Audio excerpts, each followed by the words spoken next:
a prediction of mine comes true, racism in Oklahoma, and the Grammys continue their streak of irrelevance, but that does not mean that people on social media are not gonna whine about it.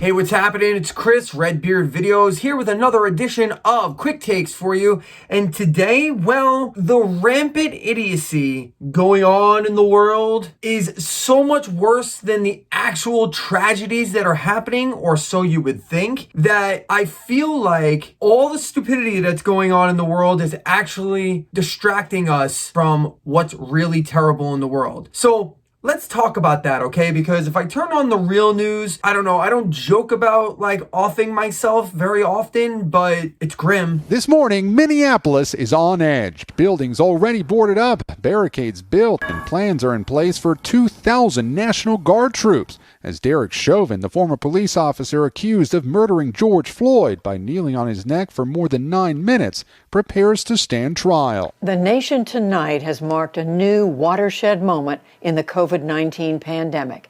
500,000 confirmed deaths. 21-year-old Robert Long charged with killing 8 people in 3 separate massage parlors last night, 6 of them Asian women. Long telling police, though, that race was not a factor. But there is good news on the horizon, so I think we can take a breather from all the terribleness in the world to pay attention to this stuff. And I'm going to start off with the Grammys. Their continued streak of irrelevance and just being the complete opposite of what the standard is in pop culture and music is stunning. It is stunning to me how irrelevant the Grammys have been for so long. As far as I'm concerned, I haven't paid attention to what goes on with the Grammys since they gave Jethro Tull the very first hard rock and metal Grammy over Metallica. And the winner is Crest of a Knave, Jethro Tull. Right? I was a young kid. I was like a teenager, and I'm still shocked by that one. So I haven't watched the Grammys. I can't even remember. I remember thinking that the VMAs, the Video Music Awards, and the American Music Awards were way more important and way more with it in terms of what was relevant in the world of music and pop culture than the Grammys ever were. To me, the Grammys were the stuffed shirts, the old men, the cork sniffers, the ones that had 0 fingers on the pulse, and they thought they knew what was going on, or they tried to push a narrative about what was popular or what was going to be cool and hip, but they were never on. I will say that based on some of the things I've heard in terms of the awards of some of the nominees, like seeing that Phoebe Bridgers was nominated 4 times, seeing that Fiona Apple won an award this year for alternative album, which was great. Megan Thee Stallion, which I'm going to talk about more in a moment, won the most Grammys on the night, and plus her performance was just off the charts. So there was quite a few things that happened at the Grammys that are worth talking about from a positive standpoint. But there's a lot of other nonsense that went on too that has a certain group of people, a certain sect of people all up in arms, and I think you know who I'm talking about. What do they consider art? That's the question. Well, we learned last night at the Grammy Awards. And it's terrifying. I think parents should be terrified that this is the direction that our society is heading towards. And again, we are weakening America. That's really what we should be talking about. This is a weakening of American society. We are setting the stage, and it feels like we are looking at corrosion, like we are about to see the end of an empire. America cannot survive. It cannot be sustained under these sorts of values and principles. Right. But before I get to that, I want to talk about the good things that happen. And I'm just going to touch on them briefly. Poppy, the artist, not the style of music. Poppy premiered a brand new song. She played it live and she absolutely fucking killed it.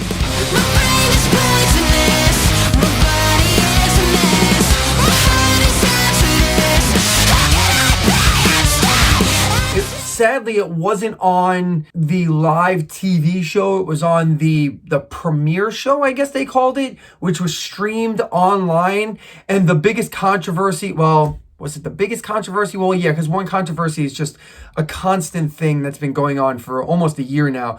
The biggest new controversy came out of the premiere show, and I'll get to that in a moment. But Poppy was amazing. Taylor Swift continues to prove that she's the superstar out there right now in terms of a pop star. Salt air and the rust on your door. I never needed anything more. She just continues to perform well. Her songs just translate so well live, and she's just such a stellar performer.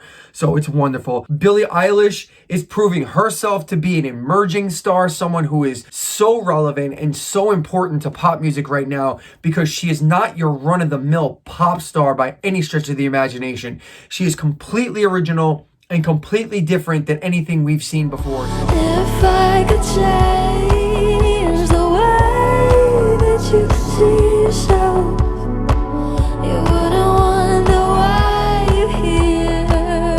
They don't deserve you. And of course, for historic purposes, the Queen Bee, Beyonce, won her 28th Grammy, which is a record. Now, I have to say, I'm going to preface all this by saying, even though those things were great and they were benchmarks of today's pop culture and what is good about music today, those four artists and Megan Thee Stallion, who I haven't talked about at length yet, because I'm going to address her a little more at length in a moment, those were the only bright spots of the night for the most part, as far as I could see, in terms of shining a light on things that are going well in music and that are important in the grand landscape of music. There's so much that is happening online and that's going on more of an underground way that the Grammys just miss the mark every time. And as an example of that, if you look throughout the history of music, since the Grammys were, I think this was the 65th annual Grammy, so 65 years of music, you're talking about dating back to like the 60s? Yeah, roughly the 60s. The Beatles have only won 7 Grammys. Led Zeppelin have only won 1 Grammy. Pink Floyd has only won, I think, 5 or 6 Grammys. Most of the Beatles Grammys came after they were even gone. I think Sgt. Pepper's was the only album that won a Grammy while it was like new, like while it was in the year that it came out. So the fact that those artists weren't awarded the prestigious Grammy while they were relevant and doing what they were doing, like while they were active, just goes to show you that the Grammys are not exactly on top of it, okay? So with that being said, boy, the Grammys can stir up some controversy, huh? They really did there's a number here. There's at least 2 things that came out of this Grammys that were highly controversial. The first one was at the very beginning of the night during the premiere show. Comedian and actor Bill Burr, who is personally one of my favorites, although I will say over the past few years, he's kind of lost me a little with his comedy. His acting has been great. He was awesome on The Mandalorian. His show F is for Family is fantastic. It's just his stand-up has been a little weird. He got into a little bit of a fat shaming thing on one of his last specials that I didn't particularly care for. I know you're not supposed to make fun of fat people. I understand, all right? I don't know why, though. Why? They're not a race. They're not a religion. It's totally curable. Eat an apple and go for a walk, you know? Why are you yelling at everybody else? The fuck are you giving me shit for? All right? You put the cookies in there. I didn't. How is this my problem? But you know what? When you've been like nothing but net for about 20 some odd years, you're going to have a special or 2 that aren't special. Let's just say it, okay? When I would say that 7 out of 8 Bill Burr specials I have loved, and one of them wasn't really that great, and that was his most recent one, I can deal with it, okay? But Bill Burr has always been a kind of comedian that would push the envelope. Well, anyway, he said something that was a little off color. All right. Hey, how many feminists are like going nuts? So why is this cis white male doing all this Latino stuff? And the Grammy goes to... Okay. So, was it in bad taste? Maybe. Was it a joke that I would have made? No. Was it a joke that I think is funny? I mean, it's interesting. He might have been the last person I would have picked to give that award. I would have picked someone maybe who represents that genre and that a little bit better than the whitest comedian you've ever seen in your life, okay, that's fine. But still, was it cancel worthy? Because everybody was talking about cancel culture, even though we all know it's BS. Cancel culture is not a thing. But does Bill Burr deserve to lose his job? No. Was there even an uproar? Barely. It trended on Twitter for an hour. I think by the time we were a quarter of the way through the actual Grammys, Bill Burr wasn't even a topic anymore. Until the next morning. Of course, until the next morning. When the conservatives woke up in the morning and they did this shit right here and they went, ugh. And they picked up their phone and they went click, click, click. What? Another canceling? The outrage from the left because of some off-color jokes. This is ridiculous. Bill Burr said a thing, and the thing was unwoke. And this means that Bill Burr is bad, and he must trend, and he is canceled because we must never allow anything like what Bill Burr said to be said ever again, not in a public space, guys. Bill Burr has to be stopped. He's a comedian, and he violated our sense of propriety. Our Puritanism, the new Puritans, great with porn, and very bad with political dissidents. I saw everything from this generation has no sense of humor to you need to show these kids George Carlin and Richard Pryor. They have no idea what comedy is. Listen, man, there are comedians out there killing it right now named like Anthony Jeselnik, John Mulaney, Pete Davidson, Jim Norton, and Bill Burr. Because Bill Burr wasn't canceled. This supposed canceling. Nobody tried to shove Bill Burr under the carpet. Disney did not come out and say, hey, Bill, you're fired from The Mandalorian. Your role is suspended. That hasn't happened. And I don't think it's going to. You know why? Because it wasn't a big deal. Nobody came out and said anything. But if you listen to Ben Shapiro, people on the woke left were like, it's true. Why is that white male doing all this Latino stuff and then commenting on it? How dare he, laughing about butchering people's names? How dare he? Right, this is where the Puritanism comes out, because our cultural Puritans can never allow Bill Burr to make a joke about his own inability to pronounce Latino names, right? You can never make a joke about that. Is witch burning stuff, right? He must be burned. Bill Burr is a bad man because he is cis and he is white. You would think that Black Lives Matter and Latinos and Latinas are out there marching the streets, demanding Bill Burr's head. Are these people insane? Do they realize that they are the ones driving this cancel culture narrative? Has it become apparent to people yet that it's the actual people who are whining about cancel culture that are keeping the idea of cancel culture alive? How many times are we going to reference the same Dr. Seuss stuff when it wasn't even us that were asking for it to be taken down? Ben Shapiro says in this very clip right here, when he goes off on my next topic, which I might as well transition into now, because Bill Burr wasn't that big a deal after all. But Megan Thee Stallion and Cardi B and WAP. Get a bucket and a mop, that's a wet. I'm talking wop, that's a wet.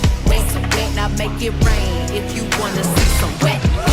Oh my God. Our new Puritans are great with porn and infecting the culture with debauched behavior. They are fantastic with this, right? They're the same people who will say that WAP is a deeply empowering feminist song, because nothing says empowerment quite like rapping about the moisture state of your genitals for the pleasure of men to consume your actual content. That is great for our culture, but If I Ran the Zoo has to go, guys. If I Ran the Zoo is deeply dangerous for your kids, deeply disturbed for life, but if you give your kid puberty blockers at the age of 5 so they can decide their gender at the age of 13, and if you infuse the culture with a bunch of warmed over softcore pornography on the Grammys. Listen, I understand that you white men out there do not want to see a black woman dictating her own sexual prowess and her own strength. I get it.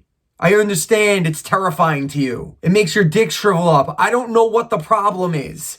Ben Shapiro has proven time and time again that the idea of a powerful woman saying, do me this way, and then putting it in a song form just doesn't do it for him. He needs to take 2 Viagra in order for that to really get him going. I get it, Ben. It's okay. And the rest of you white conservative males out there, we understand. You don't like it. I'm sorry, okay? But look, you keep comparing this Dr. Seuss thing. Boy, you can't let go of this Dr. Seuss thing. If I ran the zoo, I'm so sorry. But listen, racism is worse than overt sexualization. Okay? I, for one, would rather see a promiscuous female who is confident in their own sexuality promoting that on a stage, again, for a show that's for adults, not for children. I understand it's in prime time, but you also have to understand that nothing that was done on that stage was against any FCC violations. I would rather see all of that. I have children. I have a whole bunch of them. I would rather see that than blatant racism any day of the week. Any day of the week. And I'm sorry, Ben Shapiro, white cisgendered males, whatever. I understand that you want to hold up the Dr. Seuss book and go, but this isn't racist. It's Dr. Seuss. How could it be racist? It is. It is racist. Whether or not Dr. Seuss himself meant it to be racist, it is. And it was then, and it definitely is now. Okay? It's not okay anymore. It might have been perceived as okay back then, but it's definitely not okay now. And I hate to tell you this, but WAP and Megan Thee Stallion is okay now. Now, I know I heard this whole rant by Ben Shapiro about how this is high culture now, and that all this other stuff is not considered high culture anymore. If you're gonna say that Pepe Le Pew and the Muppets were high culture, I mean, really? Dr. Seuss is a kid's book, okay? So if anything, you should be trying to avoid any kind of racism and be very clear in a book for children, because a child looks at something and they're impressionable, right? So, and let's just be very clear, just for one more time, for those people sitting in the back, Cardi B and Megan Thee Stallion are not for children. So stop saying that. And then the prediction that I got right. This shit. PHA and the Illegals, Philip H. Anselmo and the Illegals. We are doing the vulgar display of Pantera live April 9th. Here's to me. Did I call this shit or what? Leave it to Philip Anselmo to completely shit on, piss on, and desecrate the grave of the Abbott brothers, okay? Why in the hell does this man insist on going and trying to make money off the Pantera name that the Abbott brothers, like, let these guys rest in peace, will you? As a huge fan of the band, and as a guy who loves you as a vocalist, I love old school. Nothing makes me happier than some old school Pantera with Phil Anselmo with the vocals. God damn, that guy was the king at one point.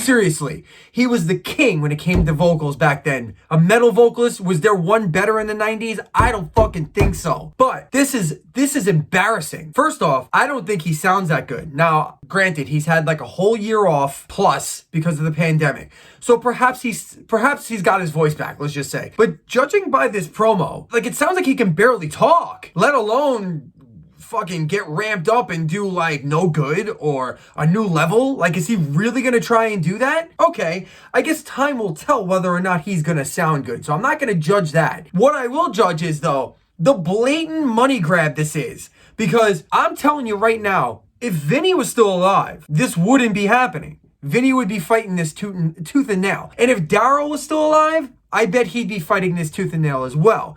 So in essence, if you're a Pantera fan and a true Pantera fan, because I saw a bunch of comments underneath this video on Facebook that was like, yeah, man, I'm gonna be there. I'm a huge Pantera fan. Oh, I can't wait to see this. I love this band. I grew up with this band. Listen, if you truly love Pantera, this is not the move. You cannot order this. This is awful. And I am not begrudging Phil Anselmo the right to gain money or to make money off of something that was his from the past.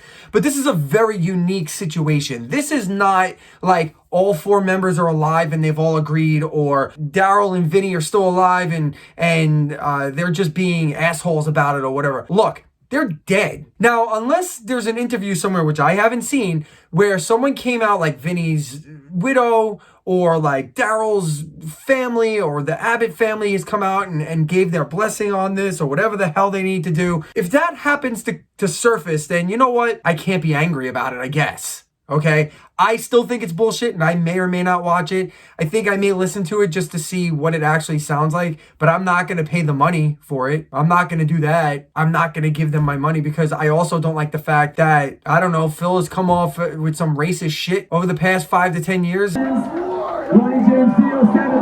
don't know, man. So let me know in the comments what you think about the Phil Anselmo stuff and also what you think about the Grammys and all that. And then finally, oh my God, it happened again.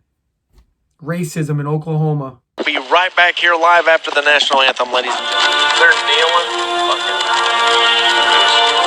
I hope Norman gets her ass kicked, dude. I hope they lose.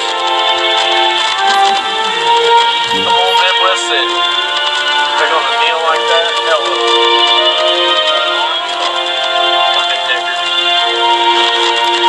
I can't believe that people still get upset about this kneeling for the flag, the national anthem flag thing. I mean, this is like 6 years old now, isn't it? Didn't Kaepernick do this 5 years ago? People are still getting upset about this to the point where this high school announcer might first off, the first thing you learn in broadcast school, to act as if every microphone that's in front of you is live, because you just never know. Especially nowadays, you sign up for Facebook and the phone is fucking recording you constantly. So if you're in front of an actual microphone that you get paid to be in front of, how do you make that mistake? How do you make that mistake? And then how do you drop racist remarks? Dude, it's one thing to share your displeasure about someone kneeling for the national anthem, but are you really gonna drop the N-bomb?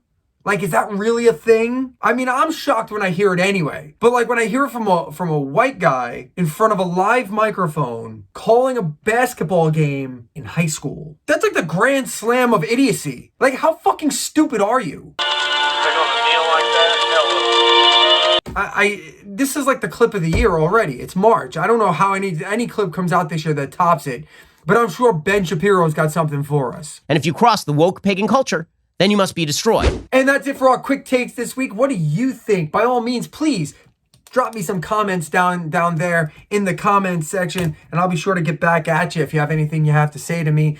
Throw us a like. Subscribe to this channel because you know it's awesome shit. Whether you agree with me or not, at least you're entertained. You know it. And look at this mug. How could you not want to see me on a regular basis? You can also find me on social media at VideosBeard on Twitter, Redbeard Videos on Facebook. And until next time, thank you as always for being here with me, and we will catch you next time. See ya. It's a blast!